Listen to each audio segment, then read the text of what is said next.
never changes. The Romans waged war to gather slaves and wealth. Spain built an empire from its lust for gold and territory. Hitler shaped a battered Germany into an economic superpower. But war never changes. In the 21st century, war was still waged over the resources that could be acquired. Only this time, the spoils of war were also its weapons: petroleum and uranium. For these resources, China would invade Alaska, the US would annex Canada, and the European Commonwealth would dissolve into quarreling, bickering nation-states bent on controlling the last remaining resources on Earth. In 2077, the storm of World War had come again. In 2 brief hours, most of the planet was reduced to cinders. And from the ashes of nuclear devastation, a new civilization would struggle to arise. A few were able to reach the relative safety of the large underground vaults. Your family was part of that group that entered Vault 13. Imprisoned safely behind the large vault door, under a mountain of stone, a generation has lived without knowledge of the outside world. Life in the vault is about to change.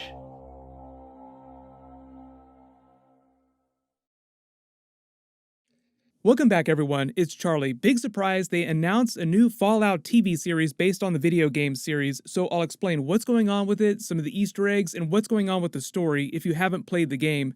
If you're new to the channel, be sure to subscribe to get all the videos. Of course, I'll do episode videos for the series when it gets here. This will be coming to Amazon as well. Remember, Amazon does The Boys, they're doing the Lord of the Rings TV series. I'll explain what's going on with that stuff at the end of the video too. The intro, super nostalgic, narrated by Ron Perlman, who narrated a lot of the intros for the Fallout games, up at least until Fallout 4. I think that's when they switched different actors doing the voiceover. The series is being made by the people who made Westworld at HBO. They have a new deal at Amazon. I feel like that show at least started out pretty good. There were a lot of complaints about the more recent season, but they do a pretty good job when they're given the right IP. So I feel like the big thing now is adapting IP, like they just announced the Last of Us TV show in development at HBO, so pretty much everybody is making series based on video games.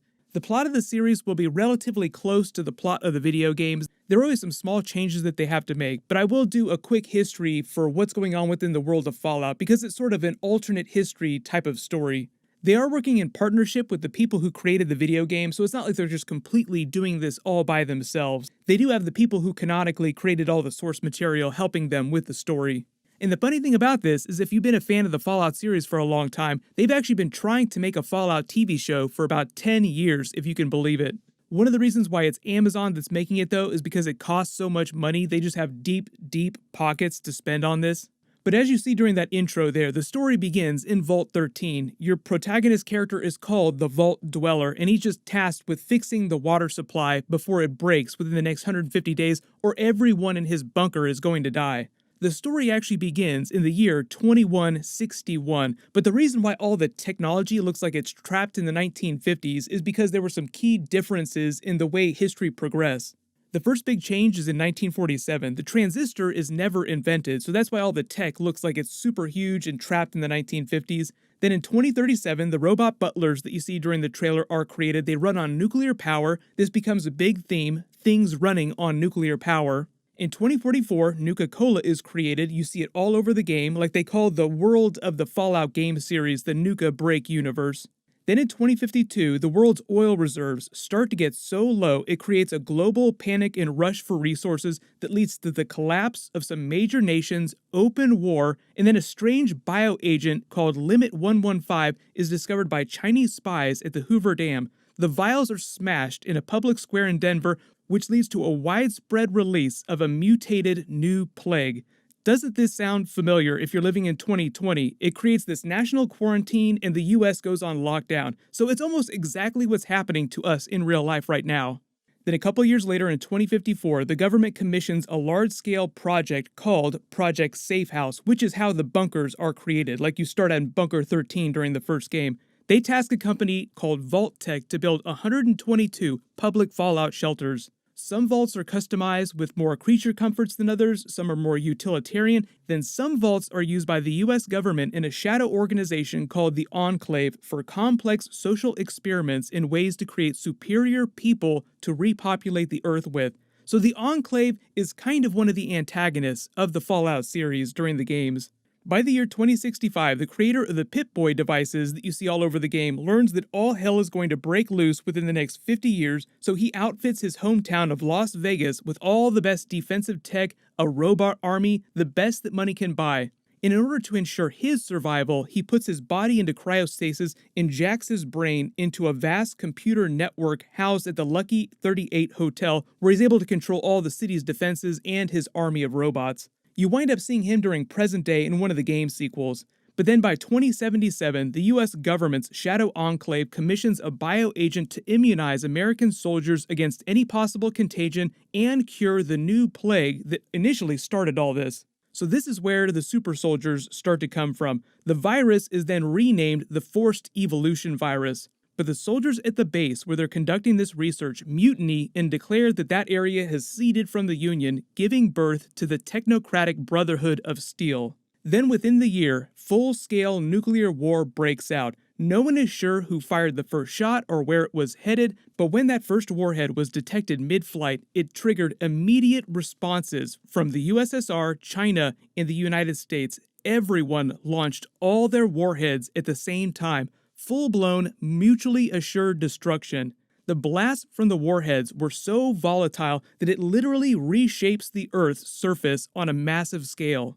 Because there was no warning, the vault system hadn't been finished, and most of the vaults hadn't even finished admitting everyone possible, so very few people relatively wind up surviving the initial blast. But the ones that did survive on the surface wound up being mutated horrifically. They become the super mutants that you encounter through the game. Since most of the vaults were unprepared to begin with, many of the 122 planned ones wind up collapsing within a decade, and most of human civilization starts to disappear from existence. Then you jump forward in the timeline almost 100 years to 2161, and that's where the story of the first game begins, with you, the Vault Dweller, starting on your mission to try and preserve the water system of Bunker 13.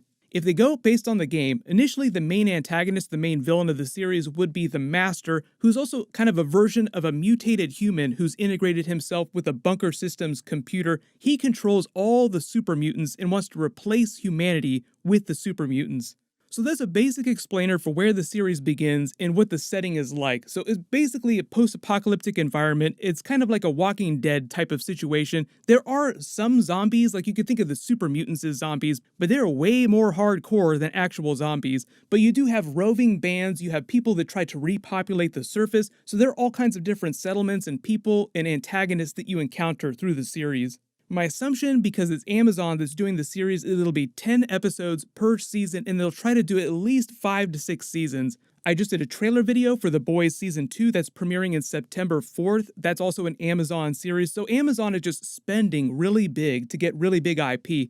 They're also in the middle of filming their live-action Lord of the Rings TV series. That won't premiere till 2022, I think. I will be doing episode videos for all this stuff though. I'm really hyped up about the Lord of the Rings series, but it's going to be a while before we learn more about that. That's going to be set during the Second Age, covering the period of history where Sauron tricked the elves, the dwarves, and the humans into forging the Rings of Power. But everyone, let me know in the comments, what do you think about this new Fallout series? It's going to be a while before we hear more about this. It'll probably be in development for most of next year, so I'm assuming episodes won't release until 2022. But this is just the beginning. Amazon, Netflix, HBO are developing all kinds of crazy big series. You have all the stuff that's coming to Disney Plus with the Marvel series. You have all the new HBO Max big budget series. So even though it sucks right now because of the virus, there is a lot of really, really big content that's coming the next couple of years. While you wait for everything, click here for that brand new Boys Season 2 trailer video, and click here to watch Hugh Jackman break down the Marvel Wolverine movies. Thank you so much for watching. Everyone stay safe. I'll see you guys tonight.